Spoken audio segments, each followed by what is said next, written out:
Sebanyak 239 peserta MTQ ke-44 tingkat Kecamatan Cibungbulang, Kabupaten Bogor menghadiri pembukaan MTQ.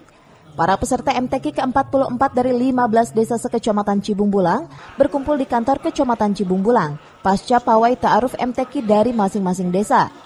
Pelaksanaan MTQ ke-44 berbagai lomba dari 3 mimbar yang telah disiapkan pihak panitia, tahfidz dan tilawah untuk anak maupun remaja hingga fahmil dan syahtil Quran.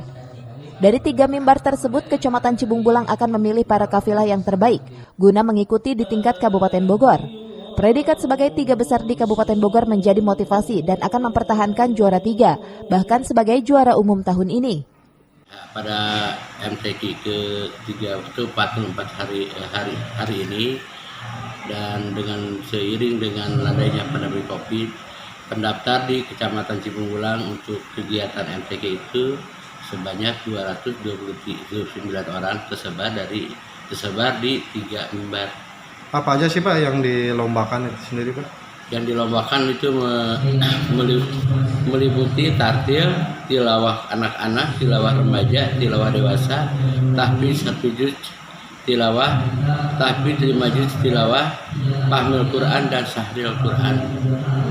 Pak, untuk persiapan di tingkat kabupaten optimis ya Pak untuk bisa melebihi dari tahun kemarin Pak? Mempertahankan yang ketiga atau mungkin dengan bibit-bibit sekarang kalau bagus ya insya Allah mungkin mudah-mudahan bisa melebihi target yang di tahun sebelumnya yaitu juara 3 tingkat Kabupaten Bogor. Sebagai andalan Kecamatan Cibungbulang, tilawah dan tahfidz Quran yang akan dikarantina khusus agar kafilah perwakilan kecamatan mendapatkan hasil yang terbaik. Dari Cibungbulang, Kabupaten Bogor, Iman Abdurrahman melaporkan.